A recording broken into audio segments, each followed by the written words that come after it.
When you think about, people's health journeys, oftentimes they are characterized by individual doctor visits, maybe intermittent hospital stays, but they're basically like quick hits or interactions with the healthcare system. But we all know healthcare is longitudinal, it's persistent, it should always be done, but our system's built on, billing events, right? Because, 100 years ago, we couldn't figure out a way to always be there to provide care, but now technology is there and we have the ability to do that.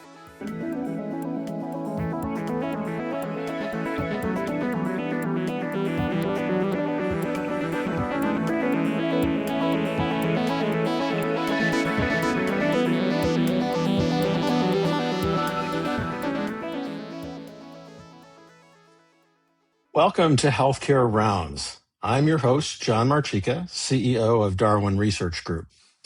Today, I'm speaking with Wei-Li Shao, President of Omada Health.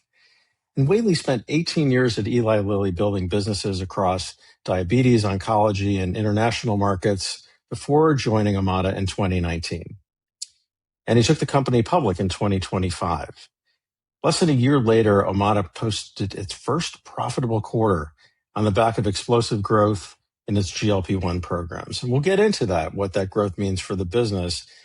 But I also want to spend some real time on where Wei-Li's thinking about chronic care actually comes from, and on the parts of Omada's business that don't necessarily make the headlines. So with that, Wei-Li, welcome to Healthcare Rounds. Yeah, thanks, John.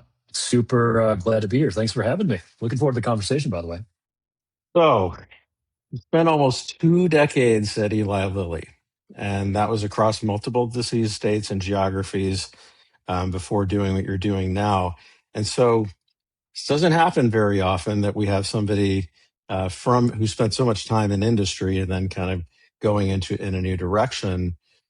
So I'm curious, what's the one idea from all that time in pharma that might show up most clearly in how Omada is built today?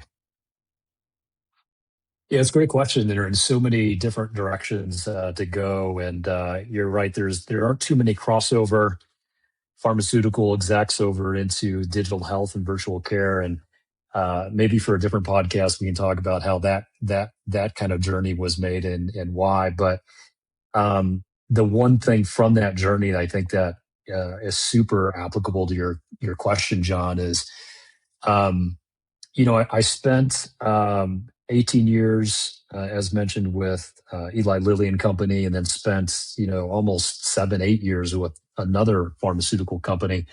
Prior to that, legacy Pfizer company, Pfizer Pharmaceuticals as well. And through all of that, I remember this conversation I had with a boss I had at the time. This was probably about, 10, 12 years ago. I was running one of the businesses in the United States. And I said, why is it that we set all these business measures in our planning process, like number of prescriptions sold, market share, how much are we growing the category? But we say we're in healthcare. Where's our outcomes goal? Like, how many patients are we going to make better? And that conversation didn't go anywhere. And I realized in that moment that pharmaceutical companies, and it sounds so simple when we think about it right now, John, is like pharmaceutical companies, what is it that they do for healthcare and the community and humanity? They discover innovative medicines. And their whole business model is about prescriptions, prescriptions, prescriptions, and prescriptions.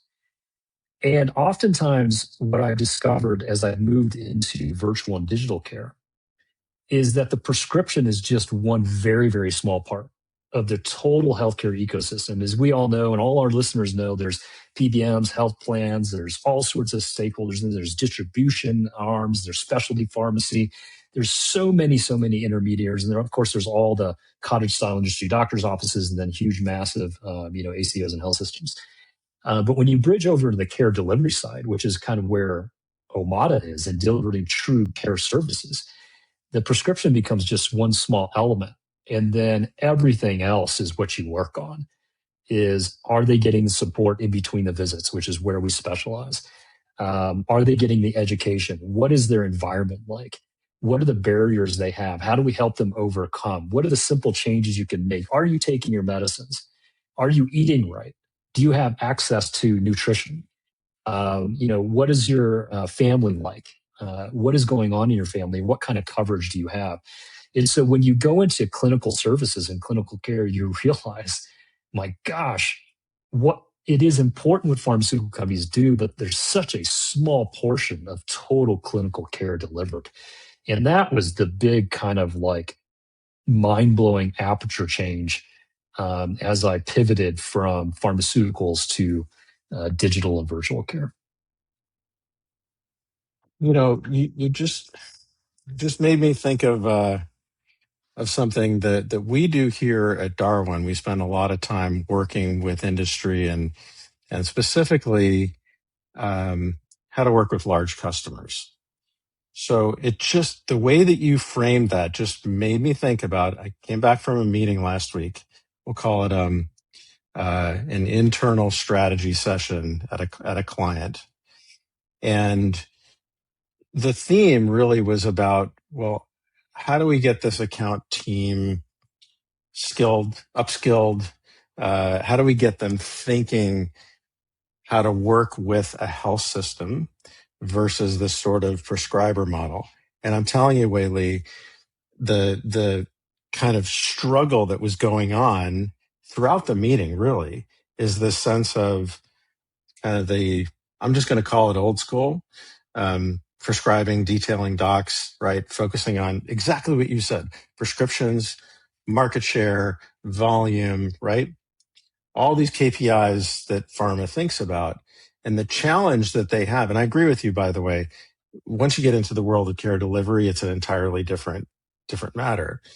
But the challenge is, well, what else are you bringing to the table, and how do you have a conversation with, let's say, a chief medical officer? How do you move the needle when working with a large customer?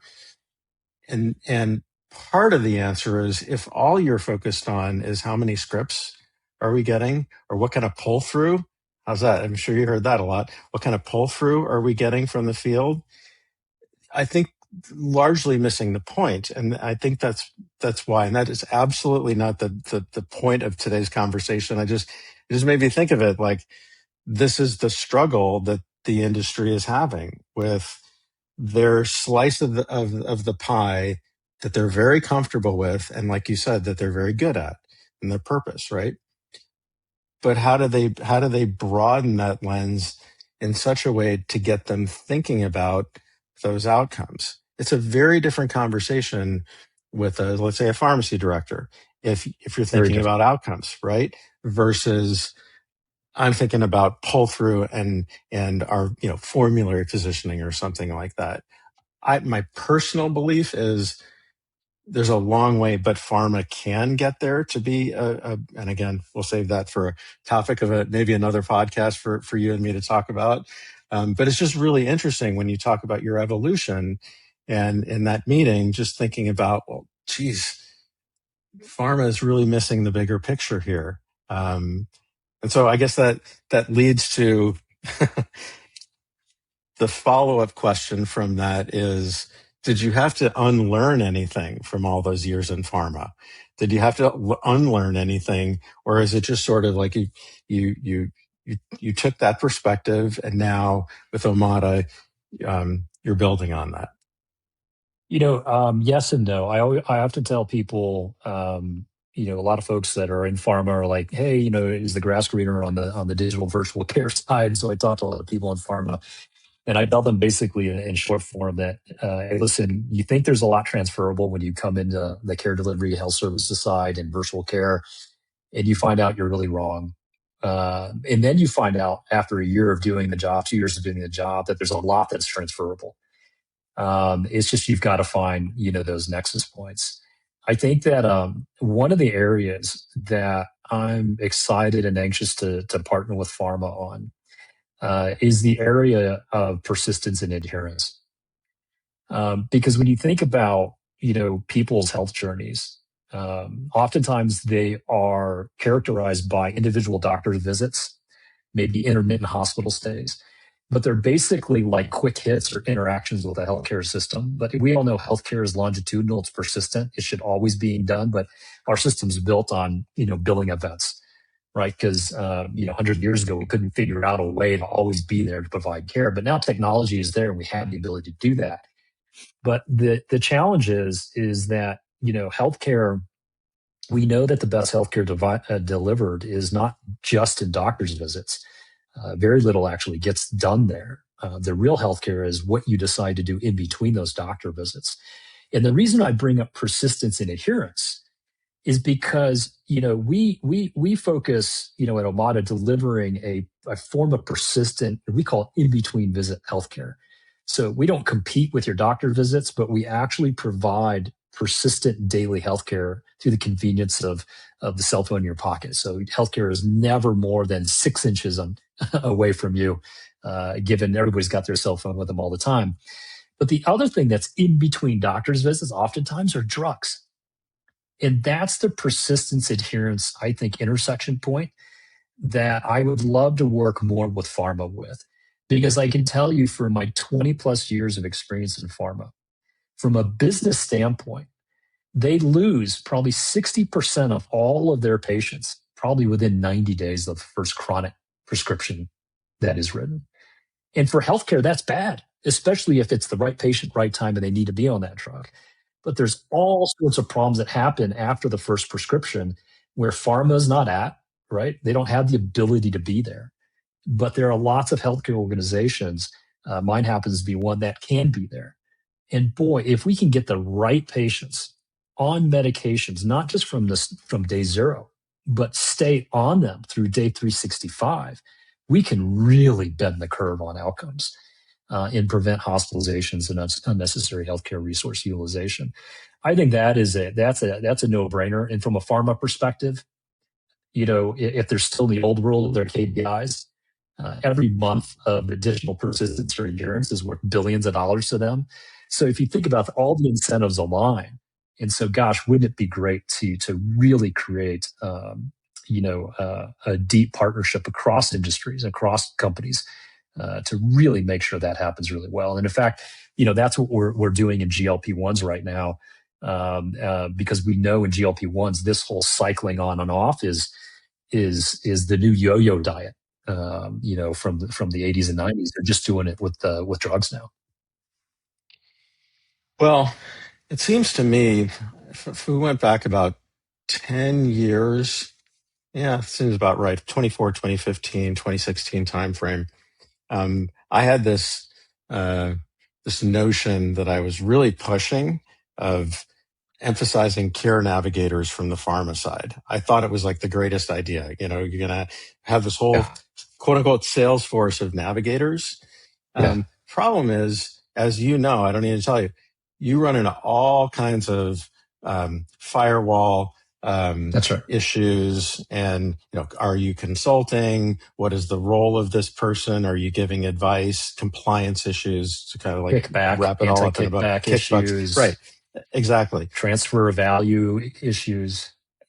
All things that I think pharma struggles with because they want to bring value and that there is that issue. But if you're working with a legitimate third party in a partnership like this, that's where I think you can get a lot of those things done. So, we're going to get to GLP-1s in a second, but I wanted to call attention to something that I think is remarkable. And 24 peer-reviewed publications, is that right? Something along the lines. That's unusual. When I was doing kind of a background, of course, I was aware of Omada, but just background for this conversation today and looking, and these are not slouch studies. This is not, let's get a friend and publish something and just throw it up on our website. 24 peer-reviewed publications. Most companies in your space, I can think of a couple of exceptions, but they're kind of grading their own homework, right?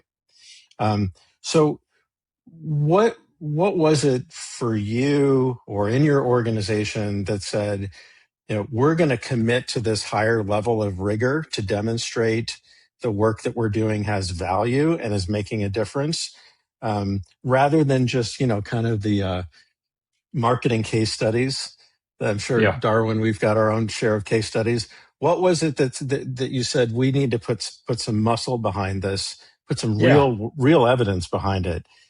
Because I think it's we need to talk about that before we get into more details of Omada. Yeah. I can't take credit for that. I mean, our co-founders had a tremendous amount of foresight. So Sean Duffy, our CEO and co-founder, and then Adrian James, the other co-founder. I mean, these trials, these clinical studies, these analyses, they take a lot of time to execute and to run. I mean, you can't do these things in 3 months. Sometimes they say 6, 12, 18 months to do.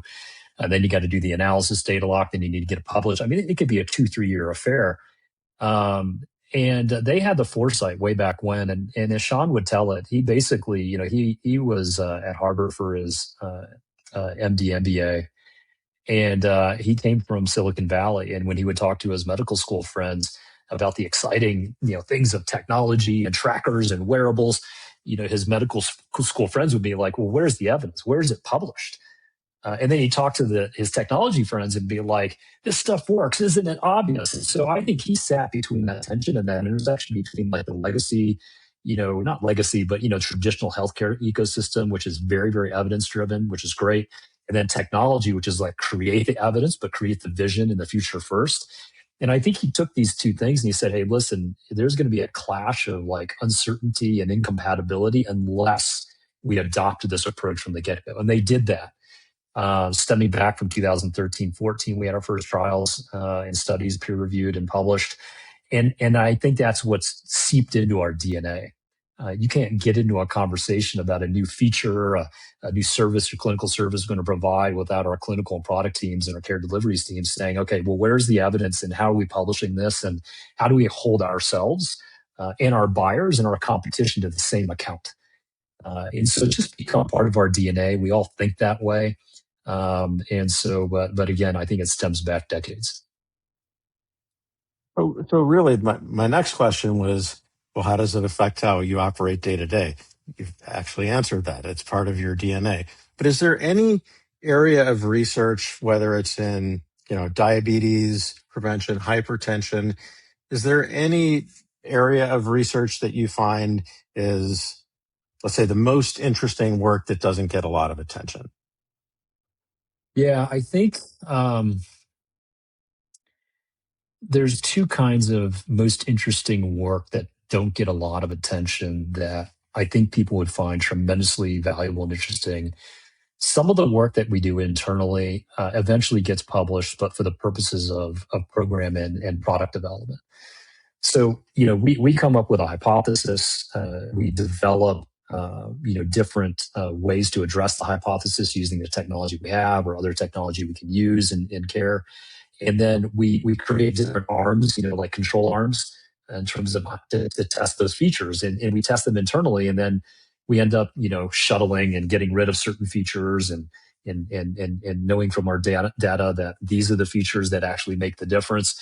There's a lot of that data that goes into our program on product development that, boy, I wish everybody could see it because you'd see an equal number of things that didn't work or failures as you would the successes. So that's one classification. I do feel like one day in the future, we're just not there yet. That we'd be equally, if not more, loud about our failures, just so the system doesn't repeat what we've already done. It can do better. The other form of evidence, which I think eventually we're going to come out and publish this stuff when we're at the right point, is how do we know that somebody's going to respond to something? How do you predict somebody's behavior? How do you begin to understand if you do A, B, and C that you get X, Y, Z result? It's a less of a we do this and over the last 12 months, how has that been done? But it's more of this, if the patient presents this way, we know they're going to end up this way in 12 months. But if we do A, B, and C, we can put them on a different track and actually study how right were we over periods of time. And so we work a lot on trying to understand health signals and how they affect care. We run a number of different what we call plays internally And with our care delivery system, if we do this, then we get that. If we do, that, we get this. And when we see that signal, then we replicate it through our care delivery engine. That kind of stuff is the stuff people don't see. That is core to the kind of care we deliver. That one of these days, we've got to be able to make that public. Well, why don't you give us, for those who don't know Omada, just sort of like, we'll say the elevator pitch. Yeah. Describe what it is that you do, and then we can get into once we have that kind of framed out, we can get into some more details about Omada Health. Yeah. So the 30-second kind of who is Omada and what is it we do is the best way to understand it is to start with a problem.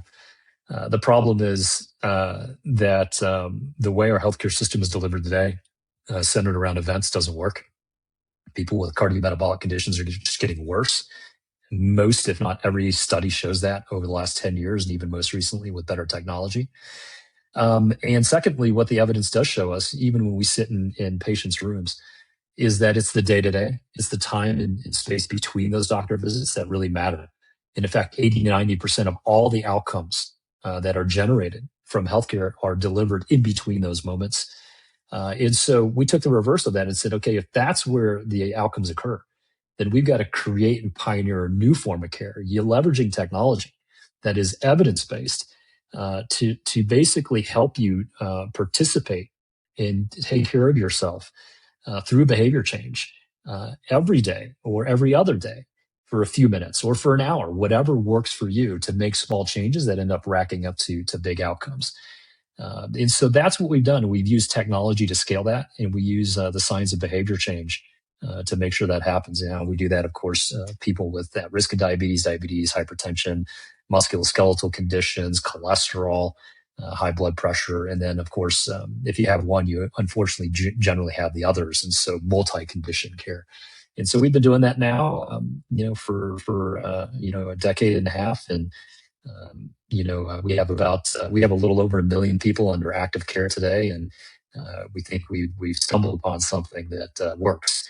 But the last thing I'll say, John, in describing that is that as simple as it sounds, right? Like this idea of like in between visit care, it's radical in the sense that when you compare to how healthcare is actually delivered today. So there's a lot of work to be done, but we're encouraged with the scene we posted as well. Well, a couple of observations. One, over the last several months, shall we say, we here on Healthcare Rounds, I've been leaning into value-based care. Yeah, it's old story, right? But where are we today? And I've been bringing on industry leaders. I've been bringing on academics. Just recently had Elliot Fisher on, who's kind of like the brain behind ACOs, right? And all of those models, I think, are really focused on payments, of course, but it's what's going on in the moment. And you can say longitudinally, we're trying to improve through a score. Are you controlling your difficult to control diabetics, let's say? And you can have carrots and sticks and everything associated with that, but everything is focused on that. It's event focused. It's on how many patients are you seeing, and when you're seeing them. So that's the first thing, that it seems like you're everything else that's around that. And what I mean by that is you're trying to create value for value-based care, and you probably don't think of it this way. By doing all of those things that bolster, I guess, those individual events. The second thing is, to a point, I feel like just about every person that I've had on recently has said, primary care, primary care, primary care. We've got to get better at primary care. We have to get better at these visits, right? But what you're talking about, when I look at the list of things that you're focused on and that we'll get into, that's primary care. These are, right? I mean, for the most part, this is the expectation is that primary care doctor is helping to manage that hypertension or helping to manage the difficult diabetic. Yes, there may be specialists involved. So I think it's interesting, the intersection. This conversation is not designed to be about value-based care. I think probably our listeners are getting tired of hearing me talk about it.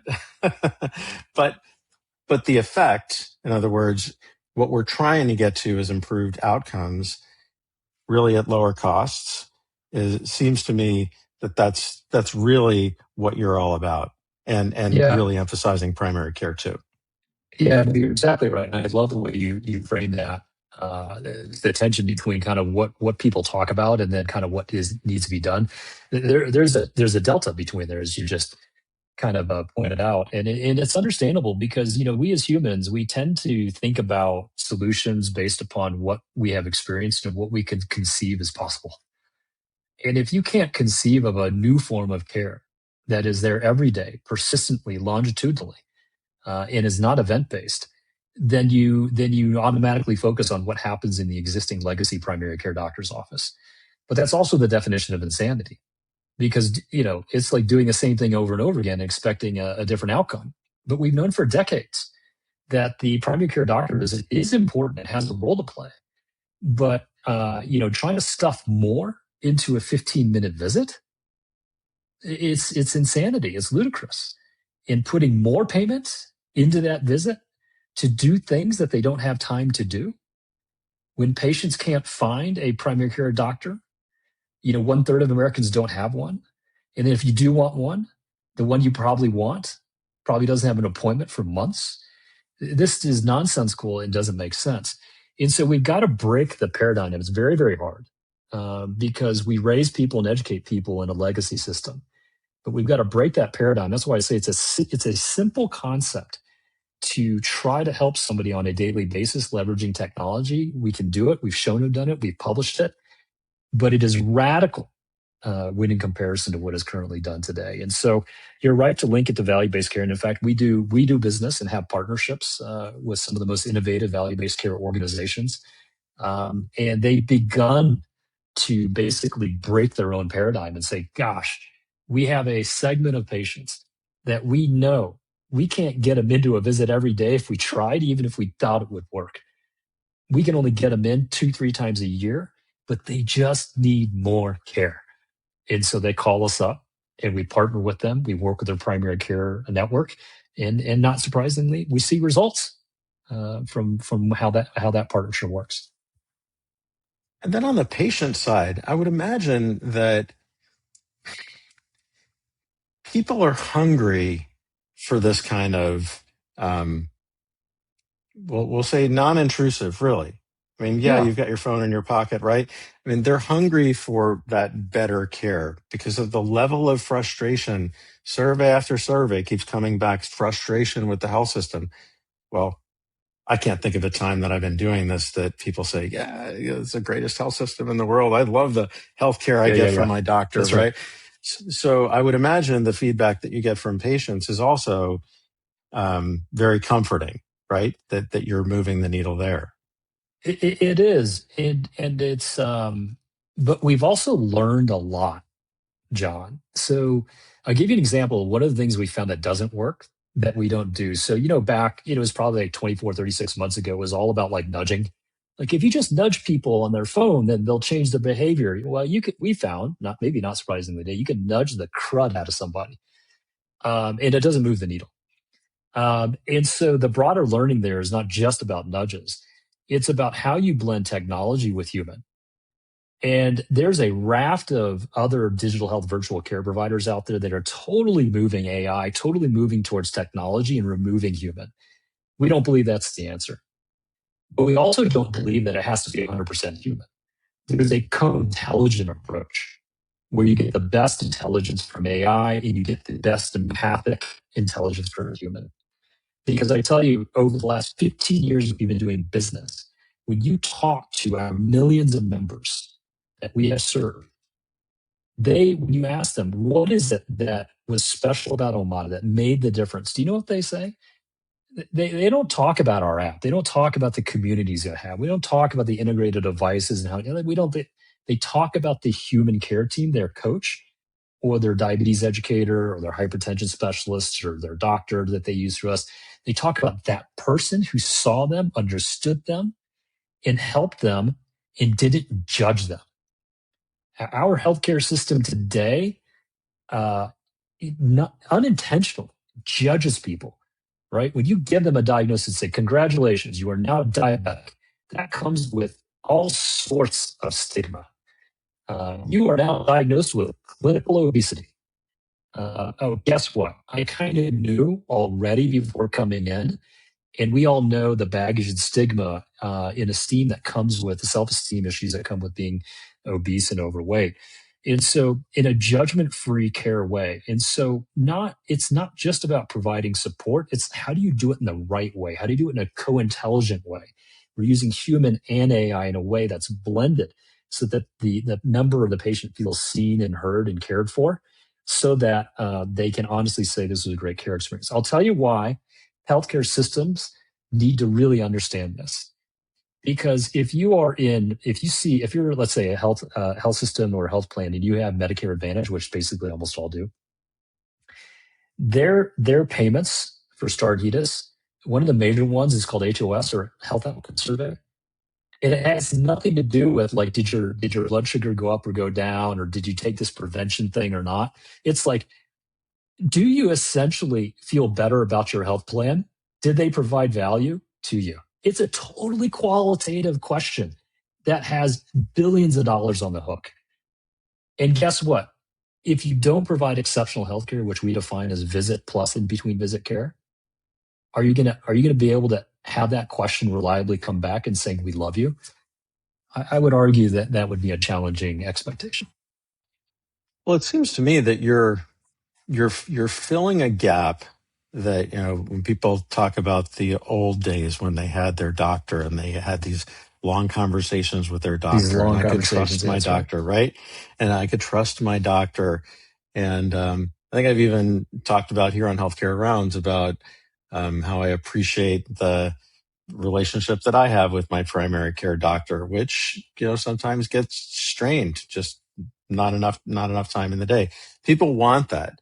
So when you say it's the one thing, that care team, it's like coming back to relationship, coming back to that trust, right?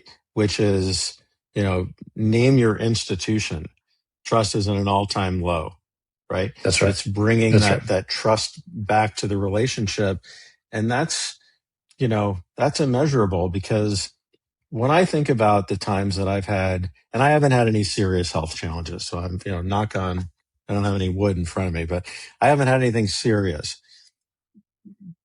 But when I think about when I've made real changes in my own health, there has been this thing in the back of my mind. I think about this is going to sound crazy, but the conversation I had with my doctor, that I'm almost like accountable to this guy.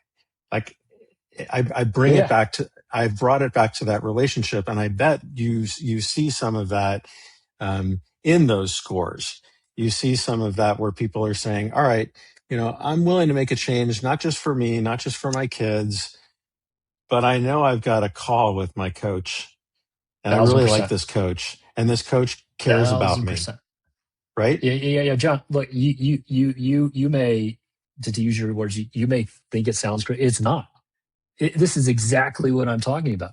We often say inside of Omada that trust is the currency for change. If there's no trust between Omada's care team, our coach, and the patient or member, then when that coach provokes you to set a new goal, to push you just a little bit out of your comfort zone, that member or patient is be like, you don't know me. How can you ask me? I can't do that because of this. But when that coach says, but I think you can do blah, blah, blah, you enter in a judgment-free zone, you get behavior change. And so it's not crazy. That's why we say trust is the currency for positive healthcare change. You don't have that, in the absence of it, you find that things don't move forward. You can't set goals. We know that when you have trust, you can then engage in behavior change. And behavior change, right, there are several components. One is you need to learn. You need to be educated. So there's a huge part of learning and multimodal learning activities. The second one is community. You have to know that you're not alone, and you have to know that the others just like you that can empathize with your journey, because it's tough. and you will have moments that are very, very hard. The third one is you need tracking. You need real-time feedback. And so devices, you need to know that if I've set a new goal and I've tried to do something differently this week, that it shows up somewhere, because you can't wait a year just to shed 5 pounds. That's too far away. You need to get some feedback that what you did is making a difference. And so devices and information is so important. And the last one is essentially goal setting. You've got to be able to set a goal. And oftentimes that's the first thing and the hardest thing to do. But when you have somebody who's working with you with technology as well as with a human touch, you tend to set a goal because you know somebody's got your back through the tough times and hard times. Think about how hard that is to recreate in 3 10-minute primary care visits. Completely impossible. Impossible. But I will tell you, it's kind of funny. I will tell you that when I was a child, my pediatrician, I still remember, his name was Dr. Farrow. We would have the doctor's office visit. Then he would bring us into his office, and I would sit in front of his big, huge walnut desk, I presume. He would sit there. He would slow down. He'd talk to me and my mom and my dad about whatever was going on with me. He'd give me like a freaking lollipop and some bubble gum or something like that. And we would have a conversation about what needed to happen. That was the good old days, man. Dude, that stuff is gone. But boy, with technology and a commitment to persistent long-term care that's available every day, we can actually get that done too as well, just in a different, more scalable form. Because Dr. Farrow, he doesn't exist anymore, and he can only see about 15 patients a day. Yeah. Have you ever used a personal trainer? Yeah, I used to be one actually in college. Oh, okay. So there you know. It reminds me of, I've had loads of personal trainers in my life, on and off. And the model that you're describing, it describes the best personal trainers that I've had. The non-judgment, the checking in, the pushing you with specific goals. You can't accomplish, I believe, your personal training goals just by an app on your phone and a personal trainer that's not interested or that's not helping you out. So it kind of reminds me, I know we're talking about two different things, but it reminds me of It's a great analogy. The best personal trainers that I've had apply those same principles. Yeah, it's a great analogy because they have positive accountability, right? And every week, maybe you're doing 2.5 more pounds on a bench press or squat or something like that than last time, and you can see that progress, and it speaks to the accountability and that you've made improvements. And in fact, we have exercise specialists. We introduced them last year into our program, so we have a care team space inside the chat where an exercise specialist can actually come in with your coach as well as your diabetes educator and talk to you about movement and actually, quote unquote, prescribe a plan for movement, because movement is so core to the key behaviors around getting your cardiometabolic health important. And yeah, we're seeking to replicate as much of that you just said. So, Wei-Li, I wanted to talk a little bit about, because everybody's talking about them, GLP-1s. And I Never know heard yeah, never heard of them. Well, you said that publicly, you've said that they're not just weight loss drugs anymore. I think that we can accept that. As these molecules keep improving and as we start, seeing different ways that GLP-1s are being used, does that change any way the coaches are interacting with people? Or I'm curious in this Yeah. particular category where you've got a potential, it makes me think of like Enbrel or Humira, totally different drugs, but we think of these like the 8-legged monsters, right? When they were first coming out. Yeah. That's what's happening with these GLP-1s. So how does that affect your coaching? How does that affect how you approach these patients? I'm just really curious as to your mindset around this massive category of drugs that has so much potential. Yeah, my gosh. I mean, what hasn't changed? Look, I mean, GLP-1s for weight loss, especially, the current generation of GLP-1s that we're in, single and dual agonists, and then we get the triagonists coming, and the clinical data look just absolutely spectacular. I mean, these molecules, these drugs are game changing. And I think they're going to bend a number of curves, but they can't do it alone. Here's what we've learned. There is a way to pair a GLP-1 kind of behavior change, lifestyle support program and get amplified weight loss. You get better persistence. And then should you decide to go off your GLP-1 alongside your clinician's guidance, you can actually keep the weight off over the long term, because we know that the exact opposite happens when you're not prepared for it. And in fact, you, in many cases, in certain cases, you can actually be worse off than when you were before GLP-1 because of all the loss in lean mass. You gain it all back in fat. And so while they're powerful, the GLP-1s, we've understood that if you combine it with the right kind of support. So what have we had to do? Number one is that the titration journey associated with GLP-1s can be difficult for some people, gastrointestinal side effects, so on and so forth.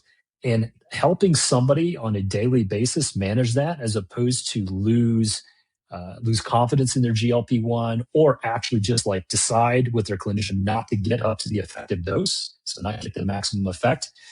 Helping them through that portion of the journey with a coach and also a specialist to help them understand, like, how can you work with the nausea with your food and things like that to get over that piece. That's one thing we've learned and has been helpful and important.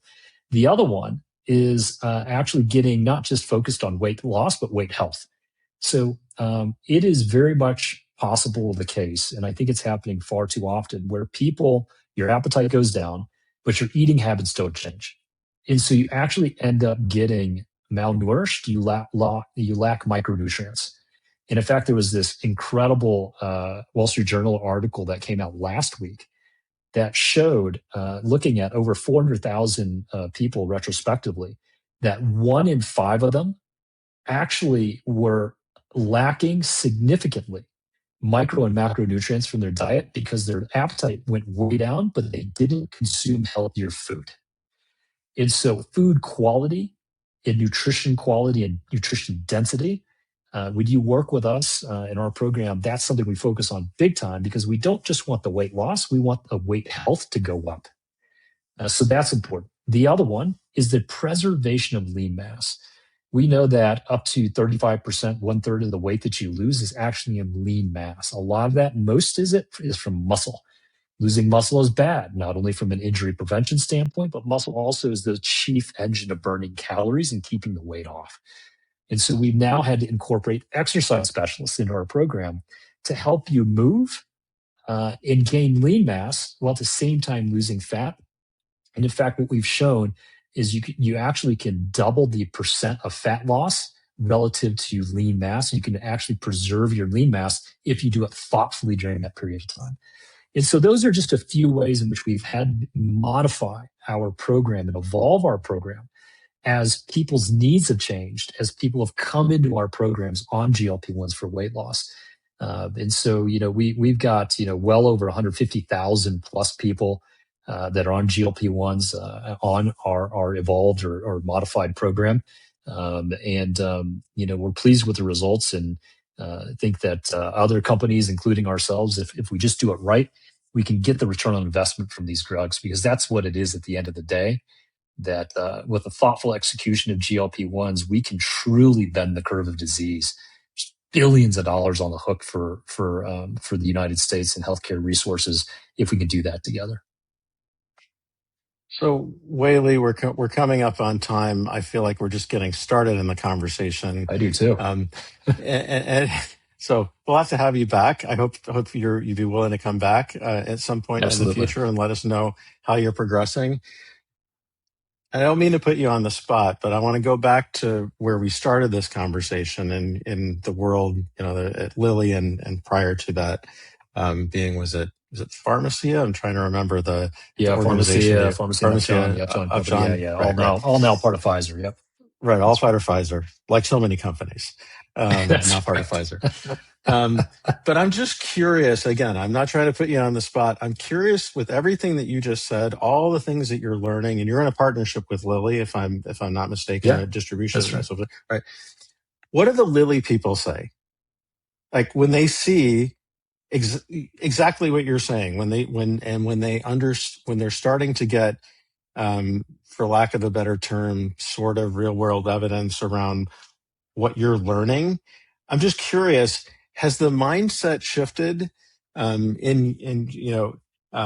your eyes, has the mindset shifted a little bit from just prescriptions, market share, volume to understanding the contribution that their GLP-1 portfolio is having on human health?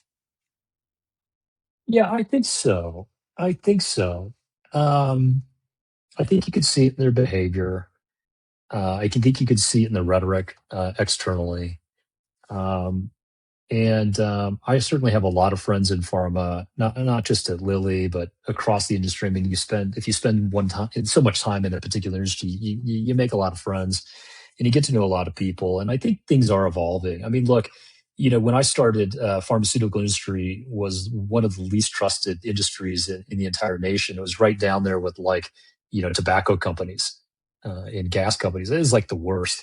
And the industry has made tremendous gain over the last period of time. Some of it fueled by what the industry did from a great standpoint, from a COVID standpoint, but also most recent with GLP ones.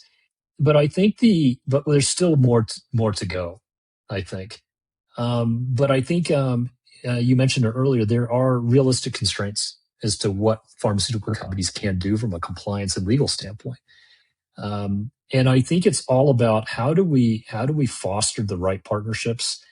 You're right. We have a partnership with Lilly. We're looking to do partnerships with other companies. We have an open door policy on that. We don't favor one or the other. We favor our members and our patients. Um, and and I think that the companies that are more innovative and want to try new things and find kind of the nexus points where clinical care also benefits financial performance, not just financial performance alone.